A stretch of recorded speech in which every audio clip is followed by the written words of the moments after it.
नमस्कार, मैं सबा खान। आप देख रहे हैं हेडलाइंस। बुंदेलखंड बैलेट पेपर से वोट के द्वारा किया जाएगा बुंदेलखंड राज्य के लिए जनमत संग्रह। बुंदेलखंड निर्माण मोर्चा के अध्यक्ष भानु सहाय ने पत्रकार वार्ता में कहा कि पृथक बुंदेलखंड राज्य निर्माण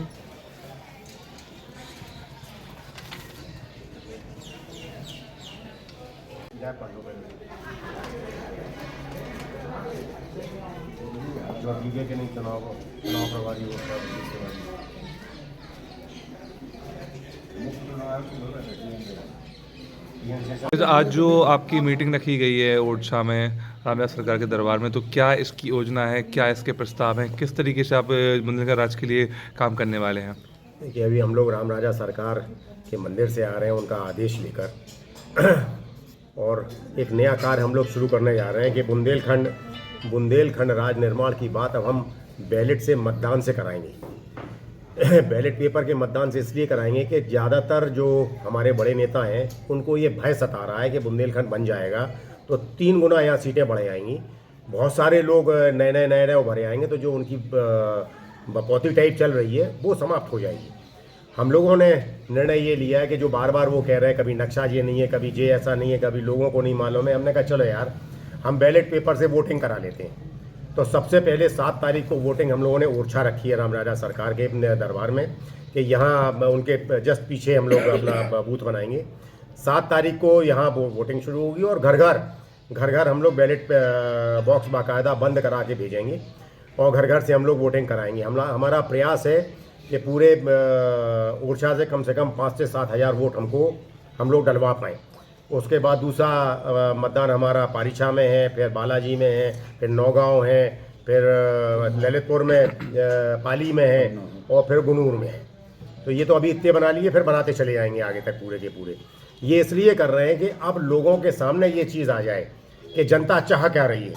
आप बार बार उमा जी बार बार झूठ बोल देती थी कि भाई मध्य प्रदेश के लोग तैयार नहीं हैं, कोई कहता उत्तर प्रदेश के लोग तैयार नहीं हैं, तो वोटिंग हुई जा रही ना। आप अपने आप देख लेना कितने लोग तैयार हैं, कितने लोग तैयार नहीं हैं। तो ये हम लोग का प्रयास है और बाकायदा वैसा ही प्रयास कर रहे हैं हम लोग जैसे पोलिंग होती है। ये अशोक सक्सेना जी हैं, इनको हम लोगों ने प्रधान चुनाव आयुक्त बना दिया है। आप इंचार्ज हैं पूरे वोटिंग कराने के रघुराज शर्मा जी, जगदीश जी जो प्रचार प्रसार होगा पूरा काउंटिंग के लिए, आपको ये प्रदीप झा साहब हैं। ऐसा एक पूरा इनके साथ 8-8, 10-10 लोग और जितनी भी हम लोगों की घटक संगठन है वो सब हम लोग के साथ आ गए। तो होगा यही कि कहीं हमारे लोग ज़्यादा हैं तो कहीं उनके लोग ज़्यादा हैं। वोटिंग बिल्कुल वैसे ही कराएंगे जैसे विधानसभा में, लोकसभा में जो तरीका होता है, बाकायदा वैसे ही बैलेट पेपर इशू किया जाएगा, वैसे ही हम लोग उनको देंगे, वैसे ही हम लोग वोटिंग कराएंगे।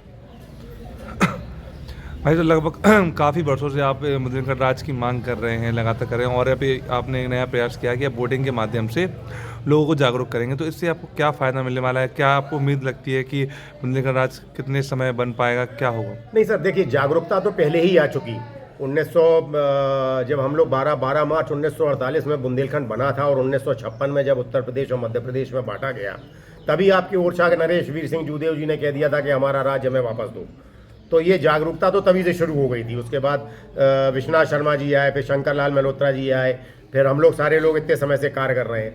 अब हम लोग तैयार कर रहे हैं कि नहीं, आप संघर्ष के लिए साथ आओ। अब बात आ गई संघर्ष की, और संघर्ष इसलिए करना है कि ये समय सबसे ज़्यादा उचित है क्योंकि डिलिमिटेशन करने जा रही है सरकार, और जब डिलिमिटेशन होना है तो ये बात तय मान लीजिए इतने विधायकों की संख्या उत्तर प्रदेश में 658 होने जा रही है, आपके यहाँ 359 होने जा रही। इतने विधायकों को आप किस विधानसभा में बैठाओगे? तो आपको तोड़ना तो है ही है। अब अगर हम लोग चुपचाप बैठ गए तो हो सकता है कि हम पिछड़ ना जाएं। इसलिए हम लोग का प्रयास ये है कि हम वोटिंग के द्वारा ये कराकर और ये सारे के सारे वोट हम प्रधानमंत्री कार्यालय भेज देंगे कि लो भैया जी हमारा बुंदेलखंड ये चाहता है।